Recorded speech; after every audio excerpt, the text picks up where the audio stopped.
Automobile training में आपका स्वागत है। इस ट्रेनिंग में हम ऑटोमोबाइल इंडस्ट्री से जुड़ी सेफ्टी ट्रेनिंग्स को कवर करेंगे, जिसमें 5S, 3G, kaizen, 3K, 3M, PPE तथा अन्य ट्रेनिंग्स आती हैं। अगर आप इस चैनल पर नए हैं तो चैनल को सब्सक्राइब करना ना भूलें। लेटेस्ट वीडियो को प्राप्त करते रहने के लिए कृपया बेल आइकन को जरूर दबाएं। फर्स्ट ऑफ ऑल अगर हम बात करें सेफ्टी की, तो सेफ्टी होती क्या है, एंड सबसे पहले हम समझेंगे सेफ्टी एंड प्रिकॉशंस। आइए जानते हैं safety and precautions. Precaution is very need for safety. सावधानी सुरक्षा के लिए बहुत ही जरूरी है। The big reason of accident is cannot of precaution by human. ज़्यादातर एक्सीडेंट होने का कारण सावधानियों की जानकारी ना होना है, जिसके कारण ह्यूमंस को एक्सीडेंट का सामना करना पड़ता है।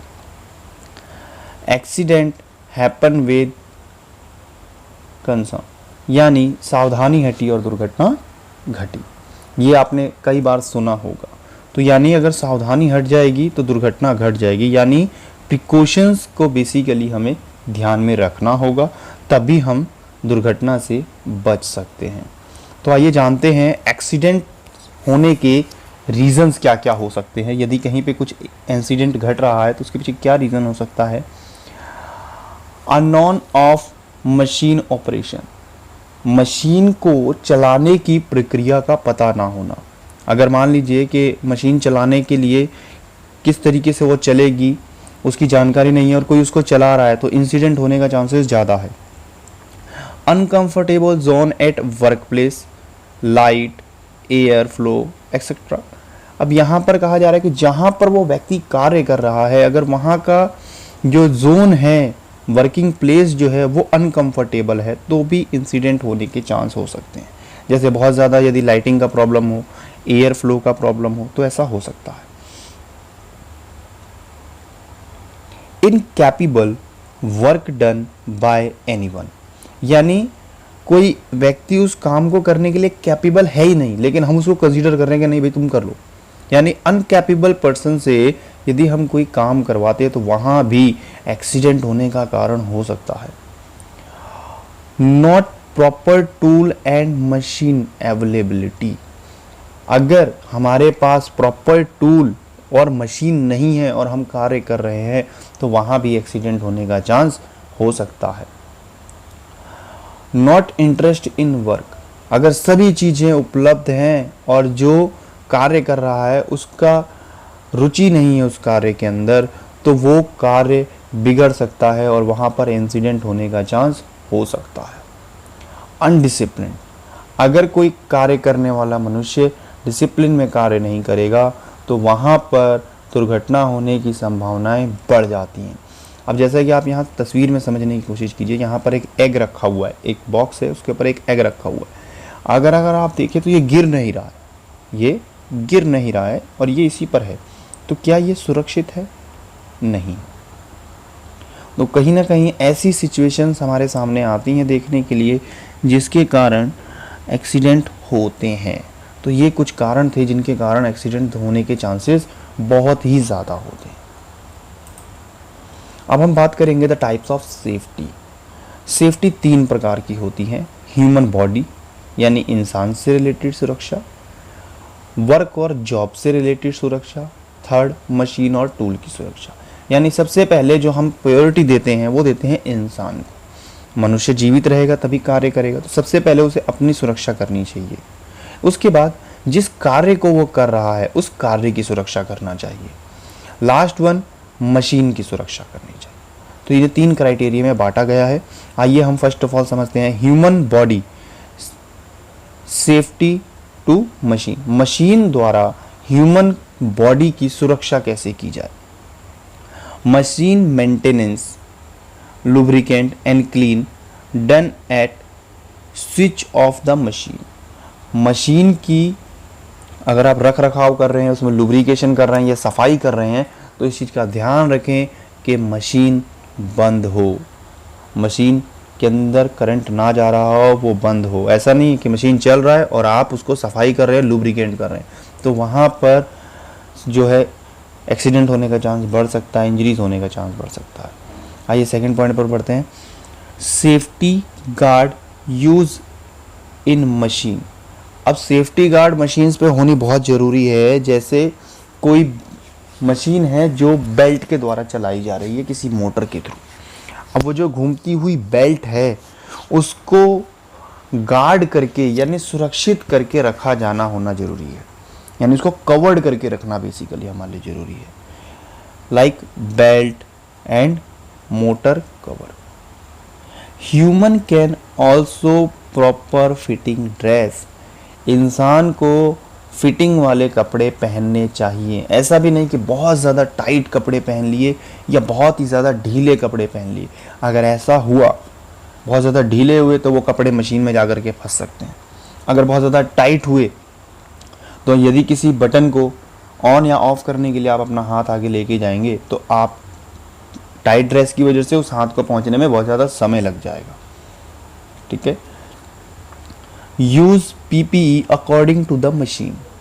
अब मशीन के अनुसार आपको जो है पीपीई पहननी होगी। जिस प्रकार ग्राइंडिंग करने के लिए आपको फेस मास्क की ज़रूरत पड़ती है, वेल्डिंग करने के लिए फेस शील्ड की ज़रूरत पड़ती है, वेल्डिंग फेस शील्ड की ज़रूरत पड़ती है, गर्म चीज़ों पे काम करने के लिए आपको ग्लव्स की ज़रूरत पड़ती है। तो अकॉर्डिंग टू द मशीन हमें प्रॉपर पीपीई पहननी चाहिए, तभी एक ह्यूमन जो है वो सुरक्षित रह सकता है।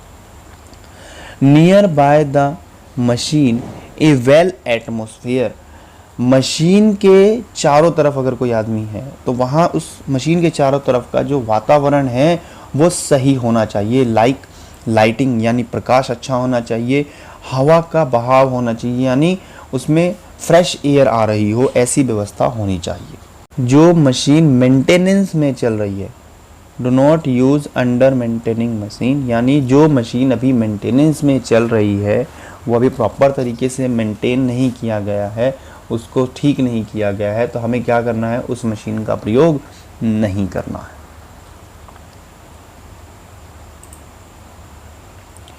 ह्यूमन बॉडी सेफ्टी के बारे में हम पढ़ेंगे।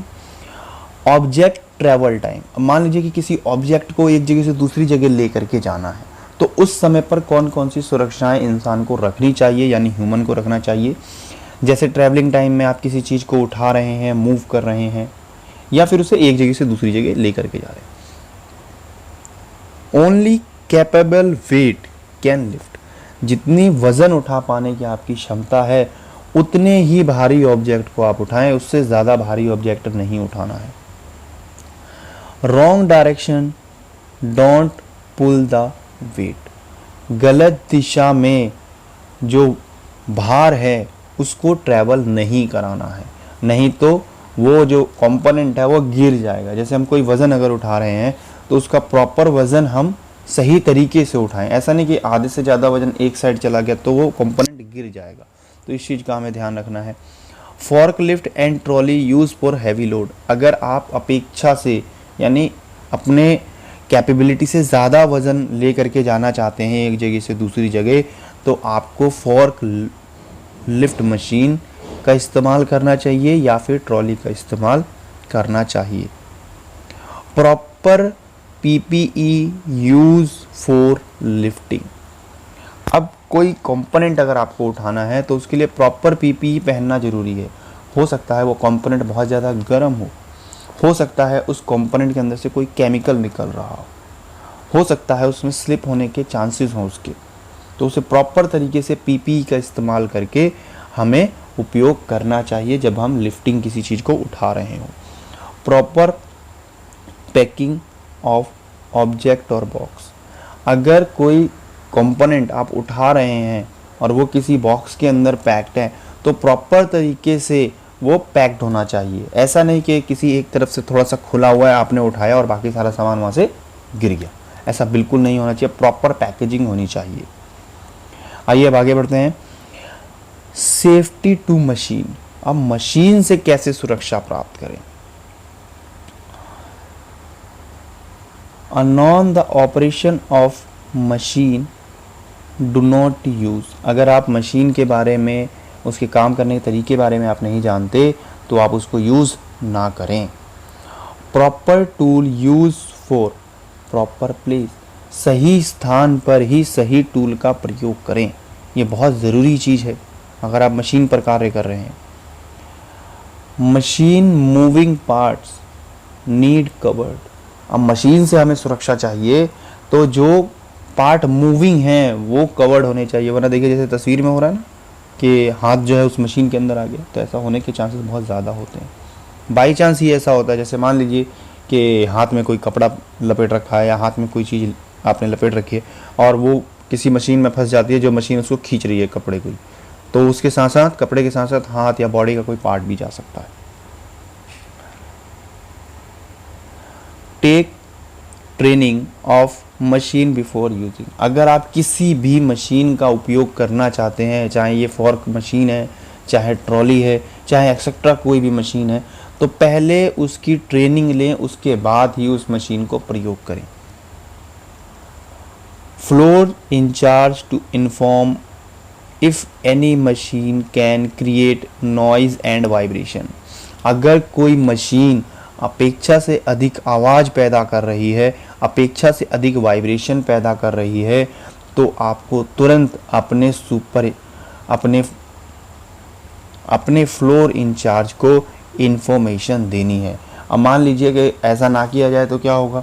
मान लीजिए कोई मशीन है वो बहुत ज़्यादा आवाज़ एंड वाइब्रेशन कर रही है और आपने उसको इग्नोर कर दिया, आपने कहा छोड़ो ना, मेरा शिफ्ट तो इसी टाइम तक का था, मैं तो इतनी देर काम करके अपने चला जाऊँगा, जो आएगा वो बाद में बताएगा। नहीं, ऐसा बिल्कुल नहीं करना है। तुरंत उसको इमीडिएटली सुपरवाइज़र को अपने या अपने इंचार्ज को या जो भी सीनियर के अंडर में आप आते हैं उनको ज़रूर बताना चाहिए, ताकि जो भी प्रॉब्लम मशीन में आ रहा है उसको रिजॉल्व किया जा सके और किसी बड़ी दुर्घटना को होने से रोका जा सके। सेफ्टी टू वर्क और जॉब। अब काम की सुरक्षा कैसे करनी है। अभी हम अपनी सुरक्षा कर रहे थे, अब हम जो काम करने जा रहे हैं उसकी सुरक्षा कैसे करेंगे। And new parts can manufacture at lots of process. कोई भी एक जो पार्ट मैन्युफैक्चर होता है या बनाया जाता है उस पर बहुत सारे प्रक्रियाओं को पूरा किया जाता है। Any kind of mistake and damage can increase the price of part. अगर हमने मैन्युफैक्चरिंग करी और उसके बाद उसकी फिटमेंट करने में हमने कुछ डैमेज कर दिया या कोई मिस्टेक कर दी, तो उसको रिपेयर करने के कारण हमारे उस कंपोनेंट का पार्ट जो है उसका प्राइस बढ़ जाएगा। तो हमें कोई भी मिस्टेक नहीं करनी है, कोई भी डैमेजेस नहीं करने हैं, ताकि हमारा पार्ट जो है वो सही प्राइस पर मैन्युफैक्चर हो जाए। तो आइए सबसे पहले हम समझते हैं वर्क और जॉब सेफ्टी के बारे में। All work done according to the plan. जो भी काम आप कर रहे हैं वो प्लान करके ही करना है, क्रम अनुसार ही करना है। जैसे हम स्कूल में पढ़ाई करते हैं ना, तो पहली, दूसरी, तीसरी, चौथी, पाँचवीं, छठी, सातवीं, आठवीं ऐसे पढ़ते हैं। ऐसा तो नहीं ना कि सीधा पहली क्लास से सीधा 12वीं क्लास में चले जाएं। तो हम 1 बाय 1 स्टेप आगे चलते हैं। तो यानी वो एक प्लान, एक प्रोसेस बनाया गया है, हमें उस प्लान प्रोसेस को फॉलो करना चाहिए। Work finish at given time. जितना समय निर्धारित किया गया है किसी कार्य को करने के लिए, उतने ही समय में वो कार्य खत्म हो जाना चाहिए। अब जैसे यहाँ पर आप देखिए कि हर आदमी को अपना अपना काम दिया गया है कि आपको कुछ सेकंड के अंदर अपना काम करना है, तो ये पार्ट आगे चला जाएगा, फिर ये आदमी अपना काम करेगा, फिर ये पार्ट आगे चला जाएगा। इस तरीके से ये चेन आगे बढ़ती रहती है। अगर किसी ने भी अपना काम समय पर नहीं किया तो हमारा जो कंपोनेंट है वो अधूरा रह जाएगा। The tool and machine is keep right place after finish work.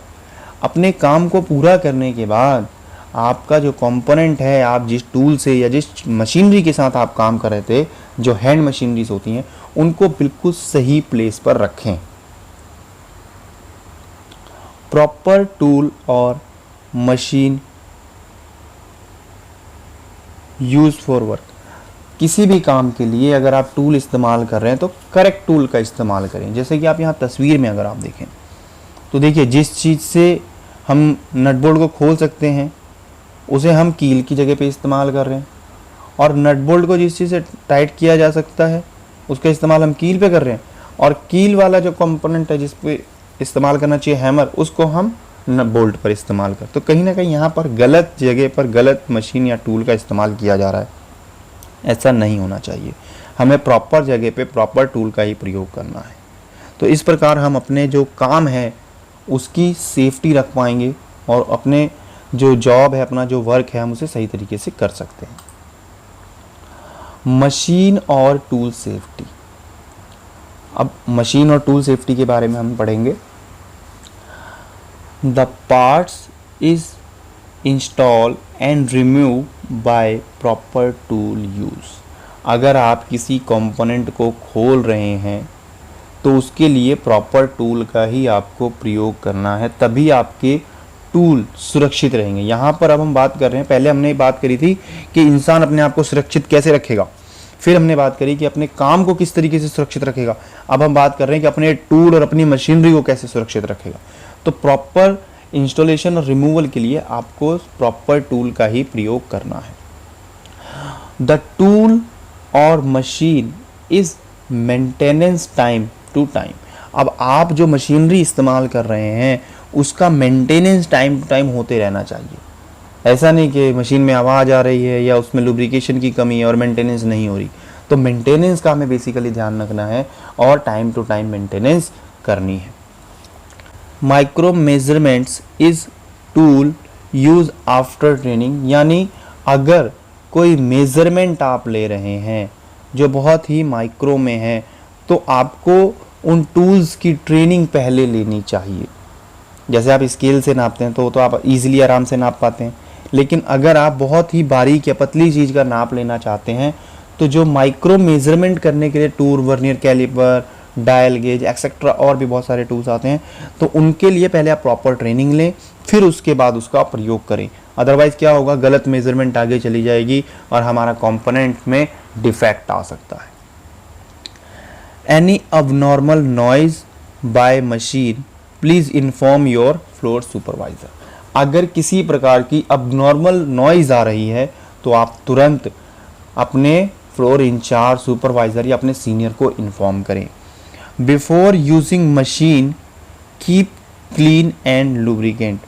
Machine का उपयोग करने से पहले ही आप मशीन की सफाई तथा लुब्रिकेशन कर लें। ऐसा नहीं कि मशीन पे जब काम कर रहे हैं, मशीन चल रही है, तभी हम उसे लुब्रिकेशन कर रहे हैं, तभी उसकी सफाई कर रहे हैं। तो ऐसा नहीं करना है हमें, इससे जो मशीन है उसके ख़राब होने के चांसेस बढ़ जाते हैं। तो बात हुई कि भाई मेंटेनेंस टाइम टू टाइम करना चाहिए, ट्रेनिंग हमें करनी चाहिए, उसके बाद ही हम किसी काम को करें, ये ज़रूरी है, तभी हमारी मशीन सुरक्षित रहेगी। And last point, overload of work do not use eight machine. अब जैसे देखो यहाँ पर ये गाड़ी है, इसमें ओवर द लोड लोग चढ़ गए हैं।